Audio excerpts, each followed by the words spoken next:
नमस्कार, फाइटर समाचार में आपका स्वागत है। पेश आज 10 जून शाम 7 बजे राजस्थान की खास खबरें।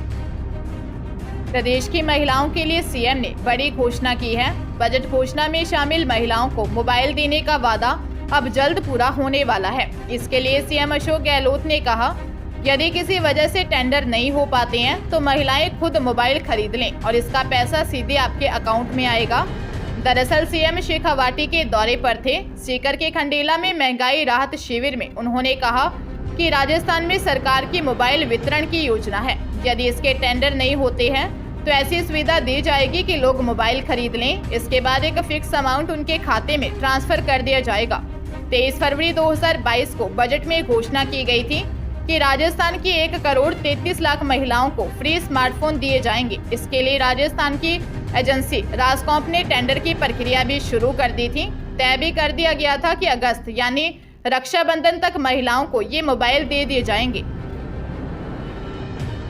अलवर पोक्सो कोर्ट ने नाबालिग से रेप के मामले में मुख्य आरोपी को 20 साल की सजा व 30,000 रुपए के जुर्माने से दंडित किया है। 4 युवकों ने नाबालिग का अपहरण किया, जिसमें एक ने रेप किया। उसी को 20 साल की सजा सुनाई गई है। विशेष लोक अभियोजक रोशनदीन ने बताया कि 2 अप्रैल 2021 को मुंडावर थाना क्षेत्र के एक गांव में शौच करने आ रही नाबालिग का रास्ते में 4 जनों ने अपहरण कर कार में ले जाकर उसके साथ रेप किया। इस घटना के बाद पोक्सो कोर्ट ने रेप आरोपी बलवीर को 20 साल की सजा व 30,000 रुपए के जुर्माने से दंडित किया है। मामले में 4 में से 3 जनों के खिलाफ चालान पेश नहीं किया गया। जोधपुर में रॉन्ग साइड से आ रही कार ने बाइक सवार 3 लोगों को रौंद दिया। हादसे में देवर और उसकी 2 भाभियों की मौत हो गई। मामला शहर के विवेक विहार थाना क्षेत्र के खिजड़ली रोड का है। हादसे के बाद मौके पर भीड़ जमा हो गई। बोरानाडा एसीपी जयप्रकाश अटल ने बताया कि 34 वर्षीय प्रेमा राम, 45 वर्षीय लूणी देवी, 44 वर्षीय बरजू देवी तीनों विवेक विहार थाना क्षेत्र के गूड़ा बिश्नोई गांव के रहने वाले थे। लूणी देवी और बरजू देवी प्रेमाराम बिश्नोई की भाभी लगती थी। गांव के बाहर इनका खेत है। दोपहर में तीनों अपने खेत में जाने के लिए घर से निकले थे। घर से 100 मीटर की दूरी पर निकले ही थे कि रॉन्ग साइड से आ रही एक कार ने तीनों को टक्कर मार दी। हादसे में तीनों की मौत हो गई। मृतक प्रेमाराम किसान था और डंपर भी चलाता था। जब तीनों के शव गांव में पहुंचे तो हर किसी की आंखों में आंसू थे। वहीं पुलिस कार चालक की तलाश कर रही है। अजमेर जिले में 2 करोड़ की रिश्वत मामले में पकड़ी गई एसओजी की निलंबित एएसपी दिव्या मित्तल और उसके सहयोगी सुमित के खिलाफ आय से अधिक संपत्ति को लेकर एसीबी ने मामला दर्ज किया है। टीमों ने जयपुर, झुंझुनू और उदयपुर में दिव्या और सुमित के ठिकानों पर सर्च ऑपरेशन चलाया। एसीबी ने जांच में पाया कि दिव्या के पास आय से 123.53% अधिक संपत्ति है। वहीं सुमित के पास 523.34% अधिक संपत्ति मिली। एसीबी के एसपी अतुल साहू के नेतृत्व में टीम की ओर से जयपुर में 200 फीट बाईपास स्थित हीरानगर के फ्लैट पर सर्च किया गया। वहीं झुंझुनू के चिड़ावा में डिप्टी शब्बीर के नेतृत्व में टीम ने दिव्या के घर पर छापा मारा। चिड़ावा की पिलानी रोड पर स्थित दिव्या के घर को सीज कर दिया। उदयपुर में रिसोर्ट पर डिप्टी पारसमल और सुमित के ठिकानों पर सर्च डिप्टी उमेश ओझा के नेतृत्व में सर्च किया गया। राजस्थान में होने वाली 13,184 सफाई कर्मचारियों की भर्ती के लिए स्वायत्त शासन विभाग ने संशोधित विज्ञप्ति जारी कर दी है। भर्ती नियम में हुए संशोधन के बाद विभाग ने नए सिरे से भर्ती की प्रक्रिया शुरू की है। इसके लिए ऑनलाइन आवेदन 20 जून से भरे जाएंगे, जबकि आवेदन की आखिरी तारीख 19 जुलाई रखी गई है। एक दिन पहले ही मुख्यमंत्री स्तर पर सफाई कर्मचारियों की भर्ती के नियमों में संशोधन किया था। इस संशोधन में सरकार ने बड़ा बदलाव करते हुए भर्ती में वाल्मीकि समाज को प्राथमिकता दी। आवेदन करने वाले अभ्यर्थियों का सिलेक्शन लॉटरी के बजाय इंटरव्यू और प्रैक्टिकल के जरिए किया जाएगा। आवेदन करने के बाद अभ्यर्थी का इंटरव्यू लिया जाएगा। इंटरव्यू के बाद हर अभ्यर्थी से प्रैक्टिकल करवाया जाएगा, जिसमें सड़क पर झाड़ू लगवाने से लेकर नालियों की सफाई तक का काम करवाया जा सकता है।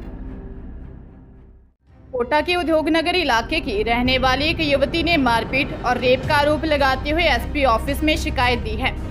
पीड़िता का कहना है कि आरोपी और उसके साथियों ने उसे और परिवार को मारने की धमकी दी थी। पीड़िता ने बताया कि 1 साल पहले उसकी दोस्ती सोशल मीडिया के जरिए रामगंज मंडी के रहने वाले एक युवक अमित से हुई थी। आरोपी ने खुद को रेस्टोरेंट मालिक बताकर युवती से शादी की बात कही। इसी बीच उसे मालूम हुआ कि युवक आपराधिक गतिविधियों में लिप्त है। पीड़िता का आरोप है कि 6 जून को उसे आरोपी ने मिलने और बात करने के नाम पर बुलाया। उसे जवाहर नगर इलाके के एक रेस्टोरेंट होटल में ले गया। युवती का आरोप है कि आरोपी ने उसका मोबाइल भी फेंक दिया। उसे नयापुरा ले गया, जहां उसे तालाब में फेंकने की कोशिश की। इस दौरान वहां पुलिस भी पहुंच गई। पीड़िता एसपी ऑफिस पहुंची और परिवाद दिया। कोटा जिले में फर्जी कंपनी बनाकर निवेशकों से करोड़ों की ठगी करने के मामले में एसआईटी की टीम ने अपेक्षा ग्रुप के एक और डायरेक्टर 12 के व्यापारी हेमंत विजय को गिरफ्तार किया है। हेमंत का स्टेशनरी का काम है। स्कूलों में कॉपी किताबें सप्लाई करता है।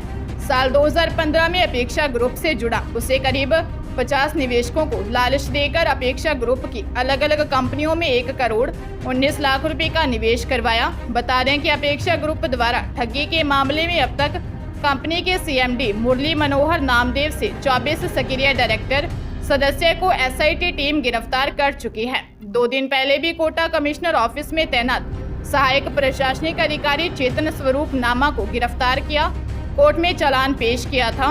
अपेक्षा ग्रुप का निदेशक मुरली मनोहर नामदेव 12 का निवासी है। इसने रकम दुगुनी करने का झांसा देकर कंपनी में कई लोगों को डायरेक्टर बनाया। फिर एक कंपनी से 12 से 14 कंपनियां खड़ी की। फिर लोगों को अमीर बनने के सपने दिखाकर करोड़ों रुपए की ठगी की। जोधपुर रेलवे स्टेशन पर एक 3 साल की बच्ची अपनी मां से बिछड़ गई। जीआरपी निरीक्षक महेश श्रीमाली ने बताया कि एक 3 साल की बच्ची जो अपनी मम्मी के साथ सूर्यनगरी एक्सप्रेस से बांद्रा जाने के लिए जोधपुर स्टेशन पर आई थी, लेकिन उसकी मां सविता प्रजापत गलती से सूर्यनगरी एक्सप्रेस की जगह जोधपुर सराय रोहिला एक्सप्रेस ट्रेन में बैठ गई। बच्ची को प्लेटफॉर्म पर ही छोड़ दिया, जिस पर जीआरपी हेड कांस्टेबल लादूराम ने अकेली बच्ची को दस्तयाब कर उसके परिजनों की तलाश की, जिस पर रेलवे स्टेशन पर ही बच्ची की मासी रीटा प्रजापत मिल गई, जो कि अपनी बहन सविता प्रजापत को ट्रेन में चढ़ाने आई थी।